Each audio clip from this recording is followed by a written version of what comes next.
Bismillahirrahmanirrahim. Kali ini kita akan membahas tentang berpakaian sesuai dengan syariat. Ada pakaian merupakan salah satu nikmat yang sangat besar yang Allah berikan kepada para hambanya. Islam mengajarkan agar seorang muslim berpakaian dengan pakaian islami dengan tuntunan yang telah Allah dan Rasul-Nya ajarkan. Pakaian yang islami adalah pakaian yang dapat menutup aurat. Bagi laki-laki harus dapat menutup bagian tubuhnya antara pusar dan lutut, sedangkan bagi wanita harus dapat menutup seluruh tubuhnya kecuali muka dan telapak tangan.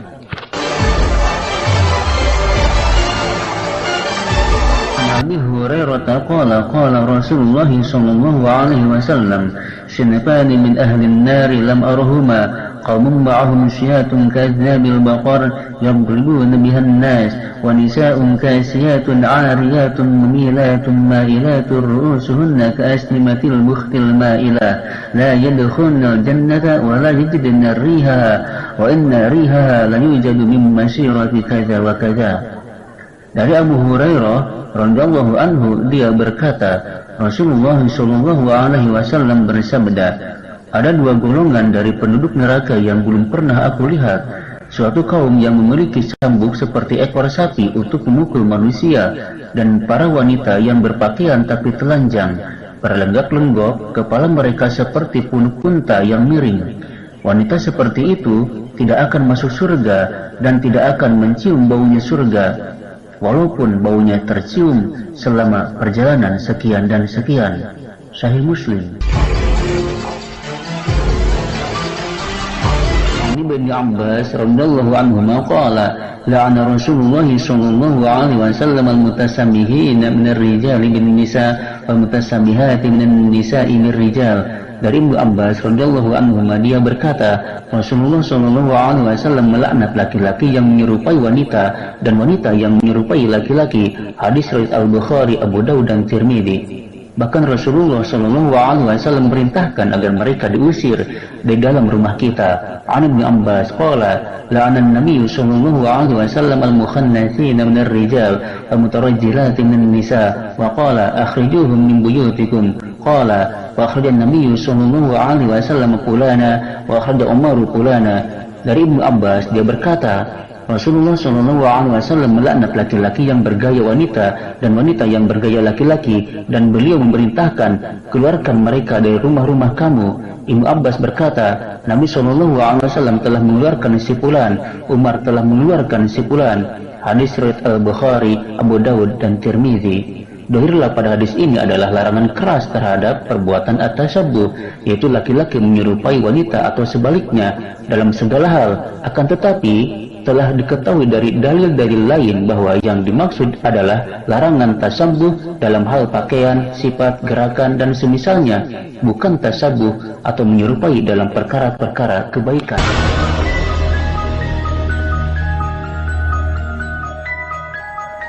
Dari hadis tersebut dapat diambil garis besarnya mengenai berpakaian yang sesuai dengan syariat, yang selamat dari dosa baik bagi laki-laki maupun perempuan adalah sebagai berikut. Pertama, hendaklah pakaian itu menutup aurat. Kedua, pakaian itu tidak tipis atau transparan. Ketiga, pakaian itu tidak ketat sehingga bentuk tubuh masih kelihatan. Keempat, pakaian itu tidak menyerupai lawan jenis. Secara terperinci adalah sebagai berikut.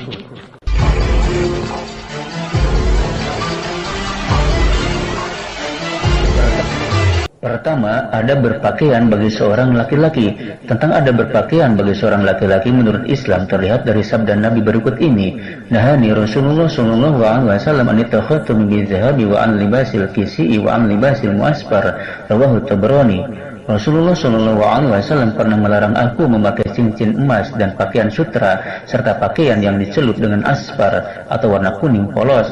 Hadis riwayat At-Tabrani. Dari Abdullah bin Amr bin Al-As, Rasulullah pernah melihatku mengenakan pakaian yang dicelup dengan usfur, maka Nabi menegurku dengan mengatakan, ini adalah pakaian orang-orang kafir, jangan dikenakan. Dan lafaz lain, Nabi melihatku mengenakan kain yang dicelup dengan usfur, maka Nabi bersabda, apakah ibumu memerintahkanmu memakai ini? Aku berkata, apakah ku cuci saja? Nabi pun bersabda, bahkan bakar saja. Hadis riwayat Muslim.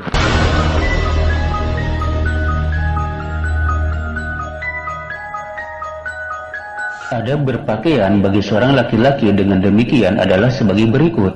Pertama, tidak boleh memakai pakaian sutra. Hal ini mengandung sebuah didikan moral yang tinggi. Cincin dan sutra adalah dua benda yang identik dengan kehalusan dan keindahan yang menjadi ciri khasnya seorang perempuan. Cincin dan pakaian sutra mengisyaratkan kemewahan dan kelemah gemulaian. Padahal seorang laki-laki diharapkan untuk menjadi pelindung bagi keluarganya, masyarakatnya, dan negaranya. Untuk menjadi seorang pelindung yang baik, tentulah harus mempunyai kondisi fisik dan penampilan yang menggambarkan sebuah kekuatan, sehingga orang yakin terhadap kemampuannya untuk memberikan perlindungan. Di sisi lain, pelarangan ini juga sekaligus sebagai upaya untuk pencegahan terhadap sikap hidup bermewah-mewahan dan pamer atau ria, padahal masih banyak rakyat yang menderita yang hidup di bawah garis kemiskinan. Dan kata lain, untuk mengasah kepekaan sosial. Mengenai model pakaian, tidak ada aturan yang jelas asalkan menutup aurat, memenuhi unsur tuntutan kesehatan. Akan lebih baik lagi jika unsur estetikanya juga turut diperhatikan. Ajaran Islam sangat menganjurkan kepada kaum laki-laki untuk mengenakan pakaian yang baik, bersih, sopan, dan menutup aurat. Ketiga, ketika mengenakan pakaian, hendaklah niat untuk beribadah kepada Allah Subhanahu wa Ta'ala dan berdoa. Doa berpakaian dan membuka pakaian, Allahumma inni as'aluka min khairihi wa khairi ma huwalah, wa a'udzubika min syarrihi wa syarri ma huwalah. Wahai Allah, aku memohon kepadamu kebajikan pakaian ini dan kebajikan yang disediakan baginya, dan aku berlindung kepadamu dari kejahatannya dan kejahatan sesuatu yang dibuat untuknya. Hadis riwayat Ibnu Sunni. Keempat, pakaian yang dipakai wajib menutup aurat. Bagi laki-laki minimal menutup pusar dan lutut. Kelima, mendahulukan anggota badan yang kanan ketika hendak memakai pakaian dan anggota badan yang kiri ketika hendak melepas. Dalil pokok dalam masalah ini dari Aisyah Ummul Mukminin. Beliau mengatakan, Nabi Shallallahu Alaihi Wasallam suka mendahulukan yang kanan ketika bersuci, bersisir, dan memakai sandal. Hadis riwayat Bukhari Muslim.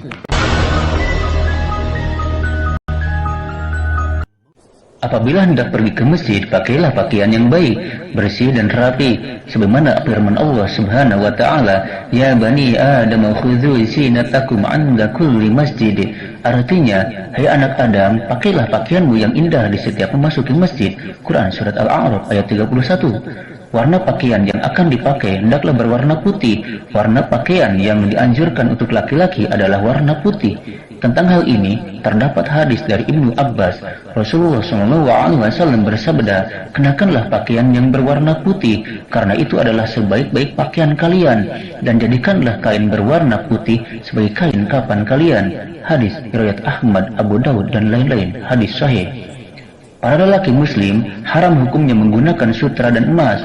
Oleh karena itu, dilarang bagi lelaki Muslim untuk menggunakan barang-barang di atas. Sebagaimana sabda Rasulullah SAW, sesungguhnya dua benda ini, yaitu emas dan sutra, haram atas laki-laki umatku. Hadis riwayat Abu Daud. Dan dalam Islam tidak diperkenankan lelaki memakai pakaian wanita, dan sebaliknya wanita tidak diperkenankan memakai pakaian laki-laki.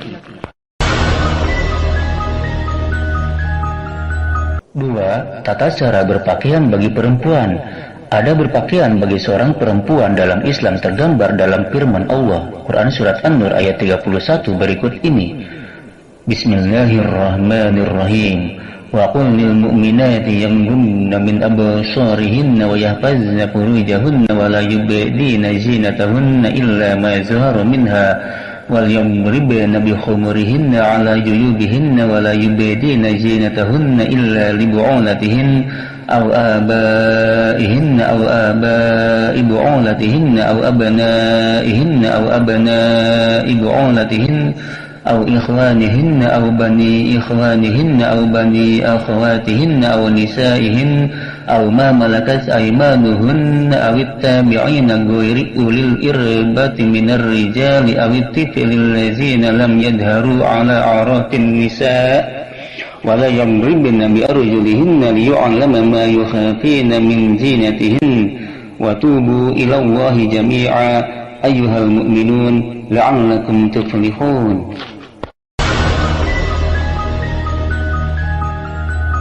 Artinya, katakanlah kepada wanita yang beriman, hendaklah mereka menahan pandangannya dan memelihara kemaluannya, dan janganlah mereka menampakkan perhiasannya kecuali yang biasa nampak daripadanya, dan hendaklah mereka menutupkan kain kudung ke dadanya, dan janganlah menampakkan perhiasannya kecuali kepada suami mereka, atau ayah mereka, atau ayah suami mereka, atau putra-putra mereka, atau putra-putra suami mereka, atau saudara-saudara lelaki mereka, atau putra-putra saudara laki-laki mereka, atau putra-putra saudara perempuan mereka, atau wanita-wanita Islam, atau budak-budak yang mereka miliki, atau pelayan-pelayan laki-laki yang tidak mempunyai keinginan terhadap wanita, atau anak-anak yang belum mengerti tentang aurat wanita, dan janganlah mereka memukulkan kakinya agar diketahui perhiasan yang mereka sembunyikan.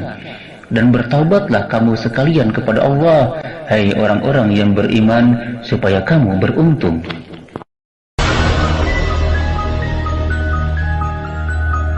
Firman Allah dalam Quran Surat Al-Ahzab ayat 59. Bismillahirrahmanirrahim.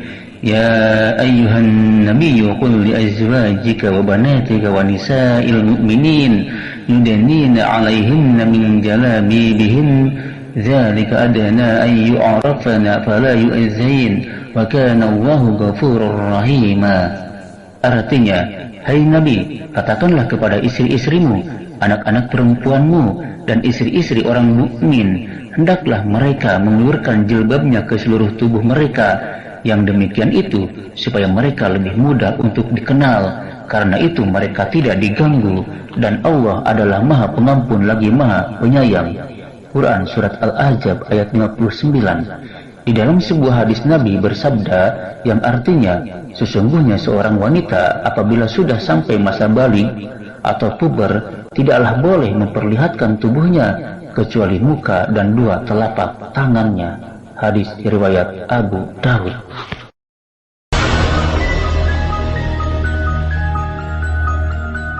Dari kedua ayat dan hadis Nabi di atas dapat disimpulkan bahwa adab berpakaian bagi seorang perempuan menurut Islam adalah sebagai berikut. Pertama, memakai pakaian yang menutupi seluruh tubuh kecuali muka dan telapak tangan. Kedua, tidak menampakkan atau memamerkan perhiasannya kecuali yang biasa nampak seperti cincin atau gelang. Ketiga, menampakkan perhiasannya hanya dibolehkan bagi mahram dan suaminya. Keempat, memanjangkan kerudung sehingga menutupi dada. Kelima, tidak boleh memakai pakaian yang terlalu tipis sehingga membuat bagian-bagian tubuhnya terlihat membayang. Keenam, tidak boleh memakai pakaian yang terlalu ketat yang membuat lekuk-lekukan tubuhnya terlihat dengan jelas. Ketujuh, dilarang memakai pakaian yang seronok karena akan membuat mata orang lain terus-menerus tertuju kepadanya, karena dikhawatirkan hal itu dapat menimbulkan fitnah dan niat jahat orang lain.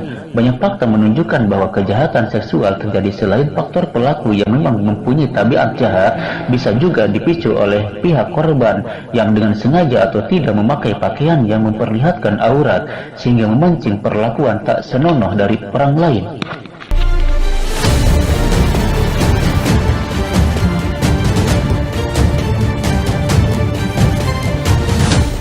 Tata cara berpakaian bagi wanita adalah sebagai berikut. Pertama, ketika mengenakan pakaian hendaklah berniat dan ikhlas hanya untuk beribadah kepada Allah Subhanahu wa Ta'ala dan mencari ridhonya. Kedua, berdoalah sebelum berpakaian agar pakaian berfungsi untuk ibadah. Doanya, Allahumma inni as'aluka min khairi wa khairi ma huwalah wa a'udzubika min syarrihi wa syarri ma huwalah. Artinya, wahai Allah, aku memohon kepadamu kebajikan pakaian ini dan kebajikan yang disediakan baginya, dan aku berlindung kepadamu dari kejahatannya dan kejahatan sesuatu yang dibuat untuknya. Hadis riwayat Ibnu Sunni. Ketiga, bagian anggota badan hendaklah ditutup seluruhnya kecuali muka dan telapak tangan. Keempat, memanjangkan kerudungnya sampai menutup dada. Kelima, mendahulukan anggota badan yang kanan ketika hendak memakai pakaian dan anggota badan yang kiri ketika hendak melepas. Keenam, warna pakaian yang akan dipakai hendaklah berwarna putih. Ketujuh, pakaian tidak boleh ketat dan tipis.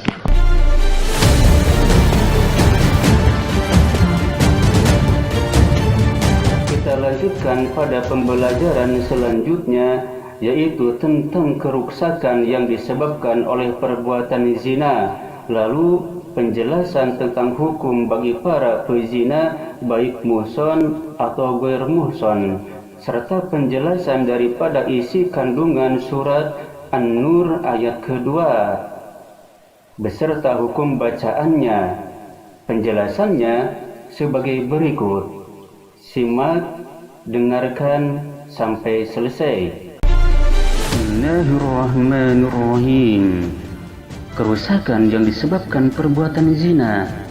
Kerusakan yang ditimbulkan oleh perbuatan zina adalah termasuk kerusakan yang sangat berat. Di antaranya adalah merusak tatanan masyarakat, baik dalam hal nasab atau keturunan maupun penjagaan kehormatan, dan menyebabkan permusuhan di antara sesama manusia. Al-Imam Ahmad rahimahullah berkata, "Aku tidak mengetahui dosa besar apa lagi yang lebih besar setelah membunuh jiwa selain daripada dosa zina."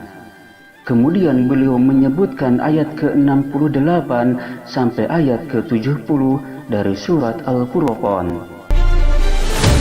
Nasihat untuk kaum muslimin, para pembaca yang kami muliakan, sesungguhnya pendengaran, penglihatan, dan hati seorang hamba itu semua akan dimintai pertanggungjawaban di hari kiamat kelak, yang pada hari itu anggota badan seorang hamba, tangan, kaki, dan kulit akan menjadi saksi atas apa yang telah mereka perbuat.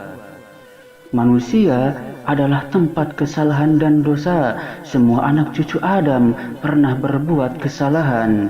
Sebaik-baik orang yang berbuat kesalahan adalah orang yang paling cepat bertaubat. Tolak ukur kebaikan seorang hamba bukanlah terletak pada pernah atau tidaknya dia berbuat kemaksiatan. Akan tetapi yang menjadi tolak ukur adalah orang yang segera bertaubat manakala berbuat kemaksiatan, serta tidak terus-menerus berada dalam kubangan kemaksiatan tersebut. Segeralah bertaubat, wahai hamba-hamba Allah, sebelum ajal menjemputmu. Allah Subhanahu wa Ta'ala berfirman, yang artinya sesungguhnya taubat di sisi Allah hanyalah taubat bagi orang-orang yang mengerjakan kejahatan lantaran kejahilan atau kebodohan, yang kemudian mereka bertaubat dengan segera, maka mereka itulah yang diterima Allah taubatnya. Dan Allah Maha mengetahui lagi Maha bijaksana. Dan tidaklah taubat itu diterima Allah dari orang-orang yang mengerjakan kejahatan hingga apabila datang ajal kepada seseorang di antara mereka, barulah ia mengatakan, sesungguhnya saya bertaubat sekarang. Dan tidak pula diterima taubat orang-orang yang mati sedang mereka di dalam kekafiran. Bagi orang-orang itu telah kami sediakan siksa yang pedih. Na'udzubillah summa na'udzubillah. Quran surat An-Nisa ayat 17 sampai 18. Lalu apa sanksi bagi orang-orang yang berzina yang kita bahas dalam pembelajaran kali ini?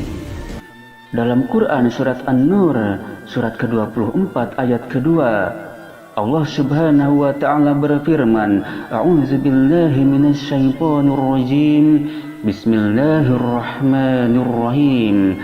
Az-zaniyatu waz-zani fajlidu kulla wahidin minhuma mi'ata jaldah. Wa la ta'khudhukum bihima ra'afatun fi dinillah in kuntum tu'minuna billahi wal yawmil akhir. Wal yashhad 'adzabahuma ta'ifatun minal mu'minin.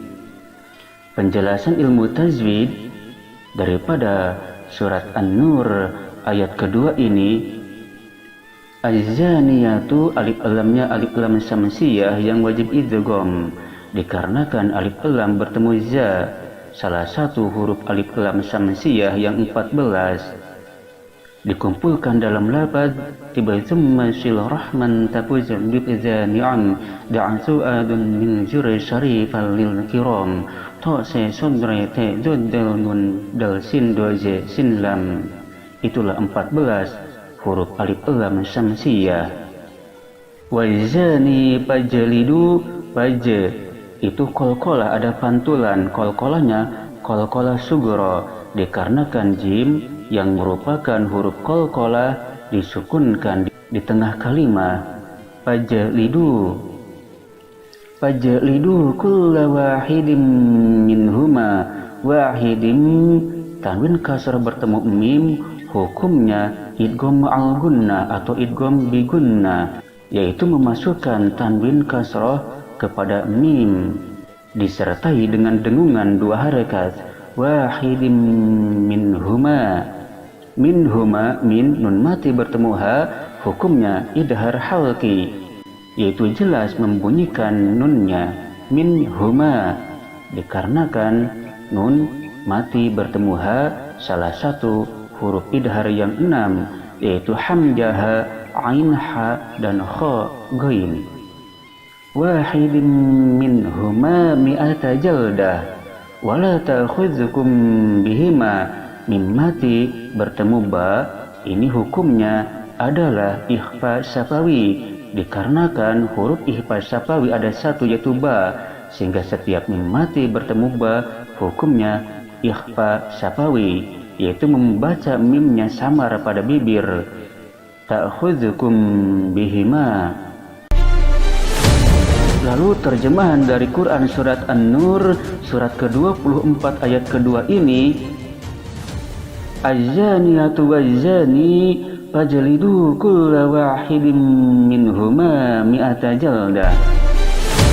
Perempuan yang berzina dengan laki-laki yang berzina, hendaklah kamu dera tiap-tiap satu dari keduanya itu dengan 100 kali deraan. Wala ta'khudzukum bihima ra'afatun fi dinillah, dan janganlah kamu dipengaruhi oleh perasaan kasihan kepada keduanya di dalam menjalankan ketentuan agama Allah. In kuntum tu'minuna billahi wal yaumil akhir, yaitu jika kamu sebenarnya beriman kepada Allah dan hari akhir. Wal yashhad 'adzabahuma ta'ifatun minal mu'minin, dan hendaklah hukuman keduanya itu disaksikan oleh sekumpulan orang-orang yang beriman. Kandungan daripada surat An-Nur ayat kedua ini yaitu yang pertama, Allah Subhanahu wa Ta'ala menjelaskan hukuman bagi para pezina, baik laki-laki maupun perempuan, yang keduanya belum berkeluarga dengan 100 deraan. Sedangkan orang yang sudah berkeluarga itu dirajam sampai mati. Yang kedua, dalam melaksanakan ketentuan Allah Subhanahu wa Ta'ala berupa deraan kepada pezina, tidak boleh dipengaruhi dengan rasa belas kasihan. Dan yang ketiga, hukuman deraan terhadap pezina harus disaksikan oleh sekumpulan orang-orang yang beriman. Penjelasannya, berzina adalah segala persetubuhan di luar nikah, asal persetubuhan itu belum atau tidak disahkan dengan nikah, atau tidak dapat disahkan dengan nikah, termasuklah dia dalam golongan zina. Yang melakukan zina itu dibagi atas 2 tingkat, yaitu zina muhson dan zina ghair muhson. Zina muhson ialah zina yang dilakukan oleh laki-laki dan perempuan yang keduanya telah cukup umur atau baligh, berakal, merdeka, dan Islam, serta laki-lakinya beristri dan perempuannya juga bersuami. Hukumannya ialah rajam, yaitu diikat dan dibawa ke tengah kumpulan orang ramai kaum muslimin, lalu dilempari dengan batu sampai mati. Hukuman ini pernah dilakukan oleh Rasulullah SAW kepada seorang sahabat yang bernama Ma'iz, yang datang sendiri mengakui terus terang kepada Nabi Muhammad SAW bahwa dia telah berbuat zina. Dia sendiri yang minta dihukum. Berkali-kali Nabi Muhammad SAW mencoba meringankan soal ini, sehingga beliau berkata, mungkin baru engkau pegang-pegang saja, mungkin tidak sampai engkau setubuhi. Tetapi Ma'iz berkata bahwa dia memang telah berzina dan belumlah dia merasa ringan pukulan batin sebelum dia dihukum. Maka atas permintaannya sendirilah dia dirajam sampai mati. Kejadian itu pula terjadi pada dua orang wanita, seorang dari suku Bani Lukhom dan seorang lagi dari suku Bani Ghamid. Datang pula mengaku di hadapan Nabi Muhammad SAW bahwa mereka telah terlanjur berzina. Seorang di antara keduanya sedang hamil dari perzinahan itu. Seperti Ma'iz, kedua perempuan itu rupanya merasa tekanan batin yang amat sangat sebelum hukuman itu dijalankan pada diri mereka. Sehingga dijalankan pula hukuman rajam itu sampai mati kepada keduanya. Dan terhadap perempuan yang hamil, hukum tersebut baru dijalankan setelah anaknya lahir dan lepas dari menyusu. Itu pun mereka sendiri yang datang melaporkan diri. Adapun hukuman perempuan dan laki-laki yang melakukan zina ghair muhsan, yaitu zina yang dilakukan oleh perempuan yang tidak atau belum bersuami dan laki-laki yang tidak atau belum beristri, dilakukan hukuman sebagai tersebut dalam ayat di atas, yaitu didera atau dipukul cambuk atau dengan rotan 100 kali di hadapan khalayak ramai kaum muslimin. Demikianlah pembelajaran untuk kesempatan kali ini. Semoga apa yang kita pelajari menjadi ilmu yang bermanfaat bagi kehidupan kita di dunia dan di akhirat kelak. Akhirul kalam, wassalamualaikum warahmatullahi wabarakatuh.